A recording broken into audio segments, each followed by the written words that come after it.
Hey, what's up YouTube? Welcome back to another video. It's your boy Cookie Grandson. Now today I will be talking to you about 5 natural ways to eliminate body fat. Now before we get into the different ways, I would like to thank you guys for all of your support. It is greatly appreciated. If you are new to this channel, go ahead and subscribe, drop a like. Look forward to the future and let's continue growing this channel. So let's go ahead and get into method number 1. So the first natural method that I do have to burn body fat is apple cider vinegar. Apple cider vinegar is a natural fat burner. Now, apple cider vinegar does not have the most pleasant taste. It is a vinegar, but the apple cider vinegar is real strong, okay? So what you want to do is take a tablespoon of it before bed and chase it down with some water. Or if you want the better experience, this is the method that I tell a lot of people to do. You want to take some apple cider vinegar, maybe like a tablespoon or two, put it in a cup. You want to add some 0-calorie lemonade. You want to add a little bit of honey, stir it up, and then drink it that way. So that way you can make a little drink out of it, and it's a little bit more pleasant that way because, I mean, the 0-calorie lemonade and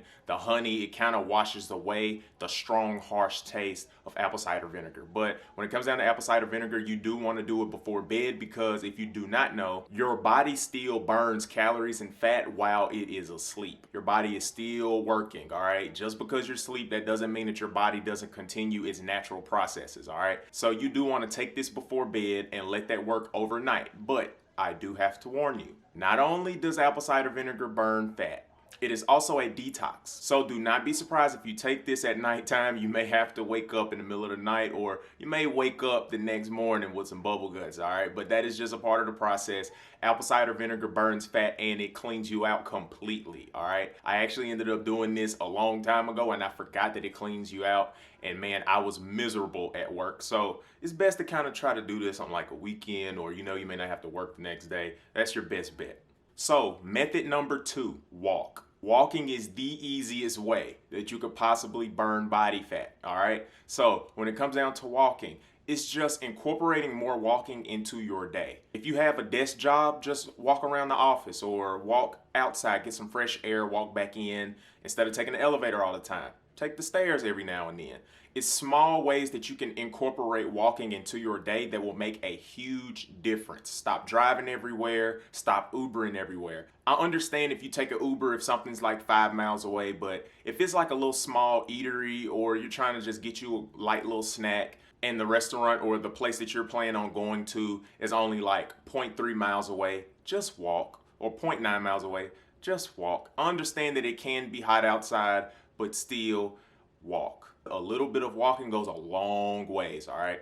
Now, if you don't want to incorporate walking into your day, let's say you may stay in a rural area. I mean, just go to the gym, get on the treadmill. My treadmill workout is literally only like 10-15 minutes. I do like a little small 5 to 10 minute warm up, and then I crank it up for the rest of the time on incline. I put the incline on maybe like 3.54, and then I crank the speed up to like 2.53, and I just walk it out. You know what I'm saying? You just want to time yourself. Again, you want to do like 10-15 minutes. It's super easy, super quick. You get in and you get out, all right? Method number 3, portion control. Now look, I know social media is trapping a whole bunch of you guys out here, but look, just try to understand this. When it comes down to eating, quit looking on social media. They're typically going to try to get you to go keto, or they're going to try to tell you this to eat, that to eat. Look, bro, it's not about what you eat always. It's about how much you eat it. It's okay to have 3 cheeseburgers in the span of a week. It's okay. Granted, you can substitute that cheeseburger into another way. You can have like a turkey burger, chicken burger, salmon burger. There's different ways, or a plant-based burger. There are different ways that you can incorporate burgers into your day, but that doesn't mean eat 3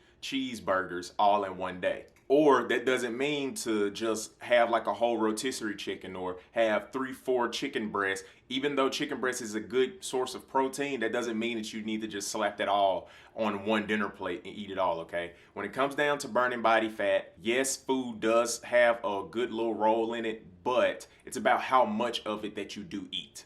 Anytime that you make your plate, look up serving sizes. Try to be as accurate as possible with serving sizes, and that will honestly make a huge difference because you'd be surprised at how much we overeat just on a normal daily basis. The average serving size, like a real deal serving size for a human, is only like 4 ounces, okay? Some people say 2 ounces. It depends on what it may be, but overall, a serving size is technically 4 ounces. So when it comes down to eating, how many times have you had like 6 ounces of vegetables on that plate, or maybe like 6 ounces or 8 ounces of chicken? What about that 16-ounce steak that you had at a restaurant? Okay, portion control is a huge key when it comes down to losing body fat. Now we'll piggyback off that point and go to the next method, incorporating more lean meats into your diet. If you're trying to lose body fat, you want to stay away from beef or any sort of fatty foods, all right? Just because it's chicken, that doesn't mean it's a non-fatty food, okay? A chicken breast is a lean piece of meat compared to a chicken thigh.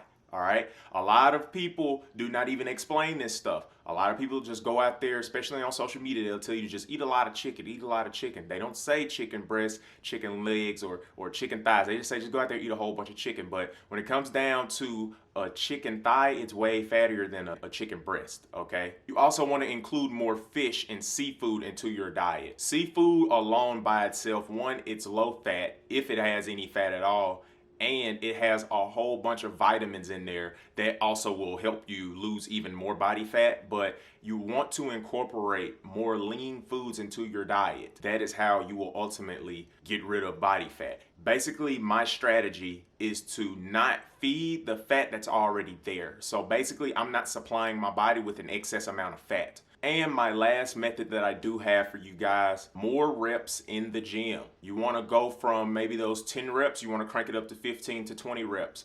Each exercise, it doesn't matter. Quit ego lifting and doing like 3 or 5 reps. Do some weight that you know that you can do. It is manageable and it still does give you some sort of a challenge, and crank the reps up to 15 to 20. You will definitely burn body fat, but you will also still get stronger. See, when you increase the reps whenever you work out, you're working out those smaller muscles as well that we kind of overlook whenever we're just, cranking out stuff for, 5 reps or 3 reps or 1 rep, you know what I'm saying? Anytime you crank it up to 15 to 20, you're more than likely incorporating those little smaller muscles. When those muscles get stronger, they complement those bigger muscle groups, which make you overall stronger, which is why you should crank up your reps, from 15 to 20 every so often. You don't have to do this all the time. Now, if you do want to burn body fat, you should do this more often, but just for people that's just training in general, every now and then you do want to crank up to 15 to 20 reps because you will increase your strength. You won't always increase your strength trying to drop down the reps. Like, yes, it does work, but high reps work as well. So those are the tips that I do have for you. All of those are natural. You don't need supplements. I don't take supplements. This is all proven to be true. You can, go on Google and, you can look into it. Now, when it comes down to the reps being up there, it'll be a whole bunch of controversial Reddits more than likely. But look, everything on here is all natural. You don't always need supplements, okay? Quit falling into the trap of supplements. Supplements, it is something to help you, not for you to kick your feet up and lean back on, okay? You got to put the work in, and you got to just know what you are doing out here, okay? Quit thinking that, all right, I need to bulk, so I'm still going to keep eating, maybe 2 times a day, and I'll just take some mass gainers. No. Instead of eating 2 times a day, you might want to eat 4 to 5 times a day. All equal size meals, but you just want to eat more often throughout the day. Supplements are really burning a lot of people's pockets out here. They ain't finna burn my pockets, all right? Take out time to do research on this stuff. Quit falling into the social media trap. It's a lot of people that's making a whole bunch of money because people are too lazy to do their own research, all right? But anyways, that's it for today's video. Thank you guys for tuning in. I hope you enjoyed. I hope you learned something new as always. And look, I will see you guys in the next video. I'm out.